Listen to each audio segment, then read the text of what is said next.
Hi, everybody. This is Derek Ruiz, apartment broker and tax strategist with eXp Realty Commercial.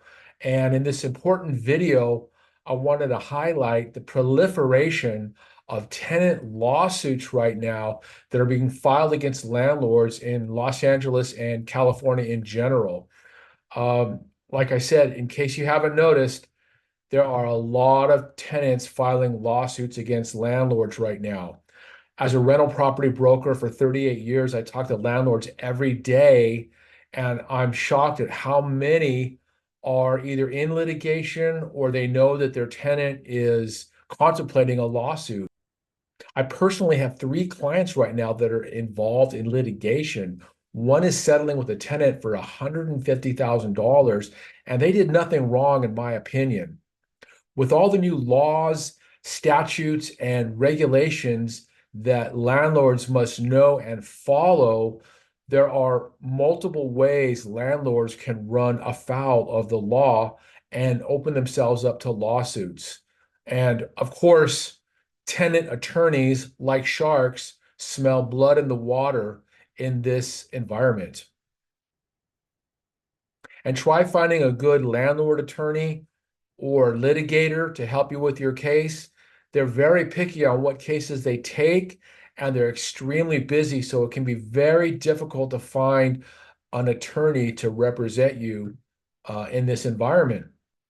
And of course, there are all kinds of low cost or free tenant attorneys out there that will take their case for no money down and work on a contingency basis, of course. Let's talk about the four main reasons landlords get sued and the 8 ways that landlords can protect themselves.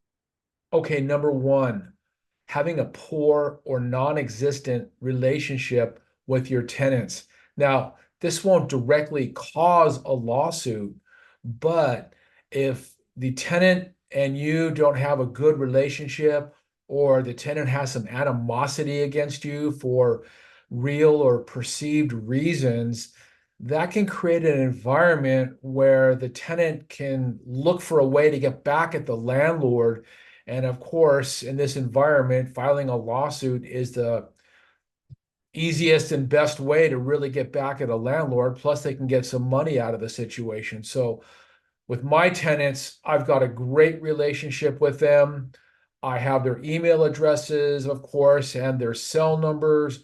I check in with them. I'm always asking them if there's anything that needs to be fixed. Please call me if you have any issues or problems. I don't care what it is. I'm very attentive to their emails or phone calls to me. I fix things immediately. Sometimes I can slack off a little bit too, and I realize that there's some maintenance or repair issues that I have to take care of that maybe I've been slacking on, but I really try to fix things quickly. I've got a great relationship with my tenants, so there's no animosity there. So, you know, I mean, with some tenants, it's difficult, but you really try to foster a good relationship with your tenants. I mean, they're your clients. It's like being in a store. You want to say hello to people that come into your store. You want to be attentive to their needs. You want to be responsive to them. So that's, I think, a foundational step to not getting sued by somebody is to have a good working relationship with them. So try to cultivate a good relationship with your tenants. I know some tenants are difficult and stuff, but at the very least, be civil and polite and attentive when they do request something like a repair or maintenance issues. Okay, reason number two that landlords get sued are habitability issues. Try saying that one fast. Um, if there's any kind of issue like leaks, heaters not working, peeling paint, torn window screens, smoke detectors or carbon monoxide detectors that aren't working, all these issues, which fall under habitability, are the main reasons landlords get sued. I have a client right now. We're in escrow, and the tenant sued her because she didn't have a heater in his property for 10 years. Now, he didn't really make a big issue of it, but now because of the lawsuit environment that we're in, he spoke to an attorney and the attorney said, "Oh yeah, you can definitely sue her. She hasn't had a heater in your property for 10 years." I mean, folks, we cannot be lax about these issues anymore. You better be proactive at repairs and maintenance. Do inspections yourself or have your property manager go in every 6 months or so, or minimum every year, and make sure there's no issues with their unit, whether it's interior or exterior, leaks or peeling paint or locks that don't work or doors that don't close properly. Any of these issues fall under habitability. And that is the main reason why landlords get sued. So get on top of those issues now and don't let yourself get caught up in a lawsuit because you're not maintaining or repairing your property properly. Okay. Next issue, number 3 is tenant harassment or retaliation issues. I've seen lawsuits filed for harassment and retaliation. Landlords taking away a privilege, parking, or all kinds of things. The client that's in a lawsuit right now, she took away like a front yard that the tenant had been using for years. That's all it took. Because he was late on his rent. He paid his rent, but he was late, so she retaliated. In fact, there's all kinds of anti-harassment rules and laws and regulations right now. Let me pull up my screen here. Okay, I don't know if, yeah, okay, here we go. LA tenants now have more options to sue landlords for harassment. New law cites examples including retaliating for tenant organizing, and property owners say unscrupulous lawyers will take advantage. Yeah, this controversial ordinance gives renters more legal recourse to sue their landlords. So, yeah, don't retaliate, don't harass, be polite and civil. I know you want to sometimes tear somebody's head off because they're annoying you or they're inconsiderate to other tenants or they're noisy or they're dirty or they're just plain not nice people. Don't retaliate, don't harass. If it gets bad enough, hire a property manager to deal with it. But harassment and retaliation is going to get you a lawsuit very quickly. So don't do that. Not following housing laws, rules, and regulations. Very important. There's all kinds of, landlord tenant laws in effect, rules, regulations. I'm not going to cover them all here, but you better be following them and you better know where to find all of these regulations that landlords are forced to follow. Dennis Block's website is a good reference. The Los Angeles Housing Department websites, you better be familiar with them because they have all the rules and regulations on everything from, the only reasons you can evict tenants, when you can raise rents, how much you can raise rents. I mean, there's so many things, but you better make an effort to follow these rules and regulations and laws and follow them to a T because that's another easy way to get sued by a tenant. Okay, let's talk about the 8 things landlords must do now to avoid lawsuits. Again, cultivate good relationships with tenants. We already spoke about that, but it's a must do. Don't be strangers or don't be distant with your tenants. If you have a property manager, make sure the property manager is on a good footing with the tenants and has a good relationship with them. We don't need animosity with tenants.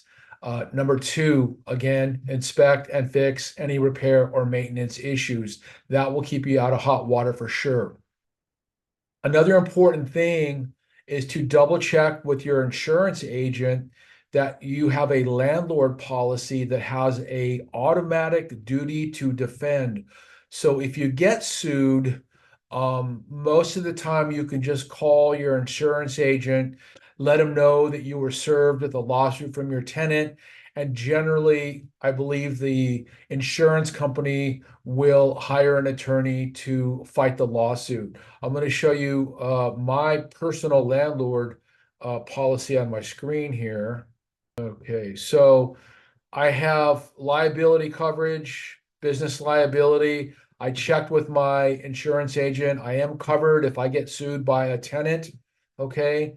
And another thing that's important to have on your insurance policy, I believe, is something called loss of rents. So you want to make sure that you have that on your policy. So, okay.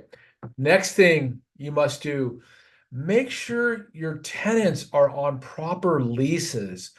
I can't tell you how many times I go to list a property and the landlord doesn't have leases for every single tenant in their building. I have one right now in escrow in Boyle Heights, and there are no leases for 8 tenants. It makes it so difficult when you're selling a property if there's no leases. And I don't know if this actually opens you up to a lawsuit if you don't have leases, but just my gut feeling and common sense says that, you're going to be in a better position from a liability standpoint if you have proper leases that spells out the terms of the lease. Do they have parking? Do they have pets? How many people are there? How much is the security deposit?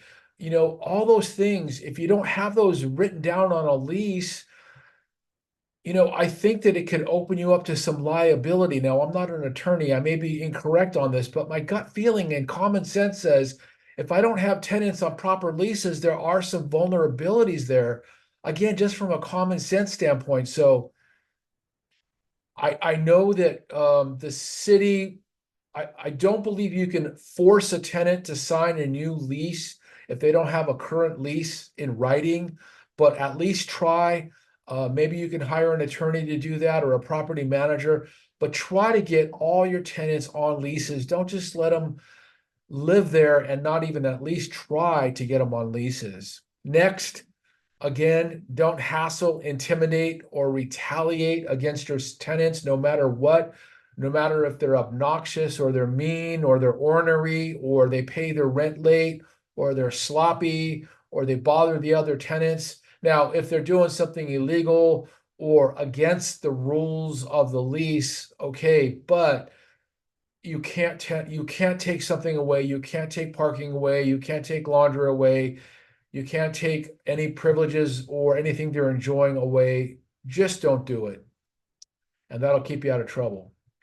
Obviously, follow the housing laws, rules, and regulations to the T. We talked about that. So the next thing you must do is download and post the City of Los Angeles Renter Protections Notice. Let me share my screen here. Okay, so this is from the LA Housing Department. You must post this on your property somewhere. The laundry room is a good place to post it if you have one, or a stairwell, or in the parking area, but somewhere where the tenants can see it. It is a renter's protection notice, spelling out all their rights. Okay, so this is what it looks like. If you don't have one, I can send one to you. Just let me know and we can talk about this, but please get this posted on your property. The next thing you want to do is bookmark evict123.com, which is Dennis Block's website. Subscribe to Dennis Block's newsletter, follow his tweets at Dennis Block, and watch his weekly Saturday landlord Zoom call where you can ask Dennis questions. I've been on Dennis's Zoom calls for questions that I had, and I got them answered. So it's a wonderful resource. Now, Dennis Block is probably LA's biggest and most well-known landlord attorney. Some people have issues with Dennis and some love Dennis, but he's got great information. Let me show you his website. Okay, so this is it. It's at evict123.com. He's got all kinds of stuff. You can join his mailing list here. You can start a case, start an eviction. There's the link for the Zoom meetings. They're 3 o'clock Pacific time. You can see previous shows. He's got free landlord forms, which is amazing. All kinds of forms, 3-day notice to rent, pay rent or quit, everything. All the forms are here. I go to this website all the time for forms. He's got a lot of landlord tips here. Um, I mean, all of his Twitter stuff is right here. So, anyways, I highly recommend that you follow Dennis Block, subscribe, and this will keep you up to date with what's going on in Los Angeles, what new rules and regulations, all the forms, everything. So, highly recommend follow Dennis Block, and it will make your life easier. The last thing I wanted to mention is if you're a senior landlord that needs help, or you know a senior landlord that needs some help, seniors can be the most vulnerable groups facing lawsuits because a lot of them have difficulty keeping up with repairs and maintenance, and they often don't keep up with all the rules and regulations that the politicians throw at us landlords in Los Angeles. And I see a lot of unscrupulous tenants that take advantage of seniors and bully them and often file lawsuits against them because they know they're an easy mark. So if you know somebody that needs help, or if you're a senior that needs help, please give me a call. If you don't have a property manager, or you don't have a friend or family member that can help you, and you know you've got some issues with your building, give me a call. I'll go look at your property. I'll look for any red flags or maintenance or repair issues that could cause a lawsuit and just give you some great advice. I also have access to good contractors, handymen, plumbers, carpenters, electricians, foundation people, window repair people, screen repair, all kinds of stuff. So if there are some repair or maintenance issues, I want to help you.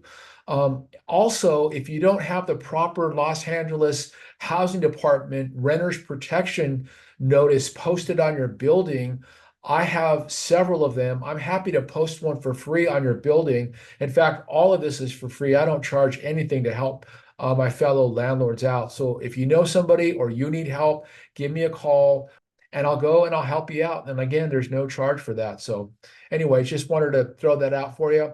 Anyways, I hope you enjoyed this important video, and I hope you take heed to a lot of these suggestions I'm giving to you, fellow landlords.